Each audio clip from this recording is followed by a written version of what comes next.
instructor and trainer with Maternity Wise Doula Training. Today's Let's Talk segment is on VBAC, and it's a loaded one. So first of all, let's talk about what does VBAC stand for. VBAC stands for Vaginal Birth After Cesarean. The thing that usually you hear is once a cesarean, always a cesarean. So if you have had a cesarean birth first, oftentimes you are told that your fate is to have cesareans for the rest of your birthing existence, right? It's not always the case. So giving birth vaginally after a cesarean is less risky for the most part than having a repeat cesarean, because repeat cesareans are major surgery. The other thing to keep in mind is that if you have a true medical reason for why you needed the cesarean in the first place, maybe it's an anatomical reason, mom had some kind of anatomy issue, that can cause future efforts to do a vaginal birth after cesarean to fail. So you want to know what it is that caused the first cesarean to happen in the first place. That's going to help you to decide in the future, if it's a safe thing to have another cesarean or to go ahead and do a VBAC. But there are lots of women, I know plenty of my clients as well, who've had cesareans and then went on to have a vaginal birth. I even know a few women who had a vaginal birth and then had a cesarean for whatever reason, and then went on to have another vaginal birth after that with no problems. The first thing, besides the cause of the original cesarean, the other thing that you want to know is how was the incision made? So was it a straight up and down incision, or like the T incision? And was that the incision that was made on the uterus? That compromises the integrity of the wall of the uterus more than the bikini line cesarean cut. The other thing that is a concern is, or that you'd want to know, is how is she sutured? So double suturing is important because they're talking about 2 layers, inner layer and outer layer. And then obviously your skin, but on the uterus. So those things also will make a difference in how strong the wall of the uterus is. The reason for that concern is that when you get into rip-roaring labor where it's really, really hot and intense, your uterus has to withstand some pretty strong contractions. And if the wall is compromised, then you run the risk of a rupture. And a rupture of the uterus is a very scary thing. It's also an emergency, but sometimes a rupture can happen, and I don't want to say silently, but a rupture can happen where moms don't actually realize it's happening. So it's concerning as well when you have, a potential emergency, panic, crisis, kind of C-section that could happen after, due to the way that mom's uterus healed or didn't heal from the original cesarean. So that is something to keep in mind, not to scare you. Keep also in mind that practitioners aren't always trained in how to deal with a VBAC.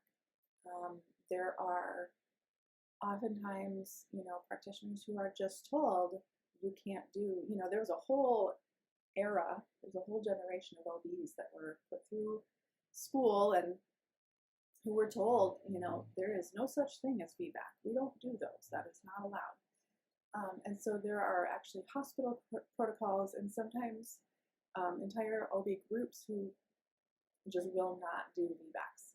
Okay, so if that's something that you or your client wants to do, make sure that she's in a group that supports it, and not just supports it or allows it, but also believes in it. That's important. Because some practitioners will schedule a repeat cesarean on the first sign of a risk. Okay, so what risks might we be talking about? Gestational diabetes, because they're concerned that baby's going to grow too large to be birthed through the pelvis. Is there a breach? Is baby breech? Well, if baby's breech at 30 weeks doesn't necessarily mean that baby's going to be breech at 40 weeks.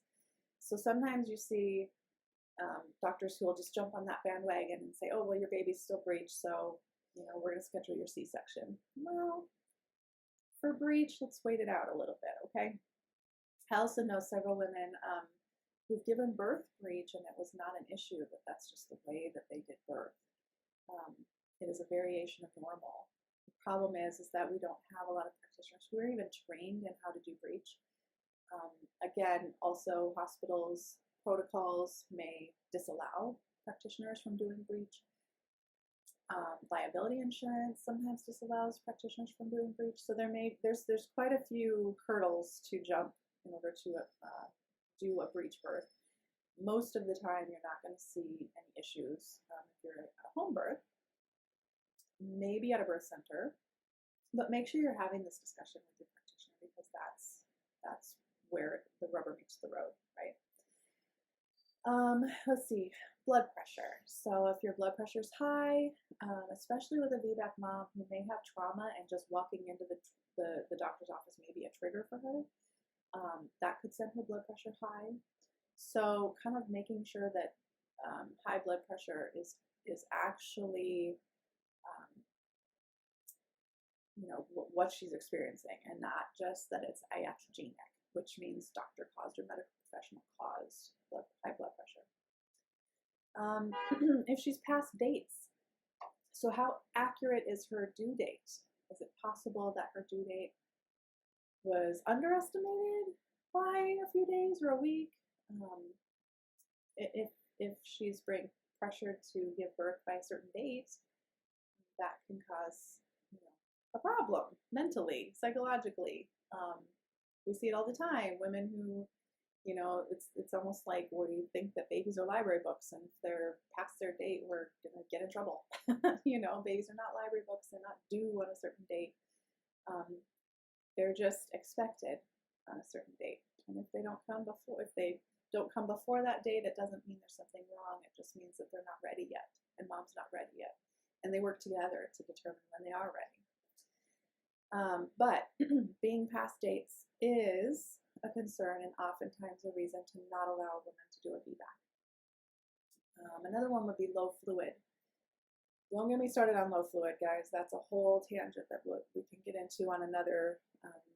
If you're interested, let me know in the comments. But that's a whole other topic we can get into. That it's the most recent fad that I've seen for scheduling C-sections, for inducing moms, that sort of thing. But low fluid really isn't indicative of much, and it's nearly impossible to get an accurate reading of how much fluid is in there. And the fluid levels ebb and flow; they change throughout the day. So, not by a lot, but over the course of a few days, it could change by a lot. And also, that's not really a reason. There's no risk factors associated with having low amniotic fluid, so kind of a bad idea, right? Or a bad excuse. Another one would be baby riding high. So I hear, moms saying, well, my baby's riding high. Your baby's not supposed to be down deep into the pelvis until you're birthing them. So if your baby's riding high, that's not indicative that your body won't open up and let your baby out eventually.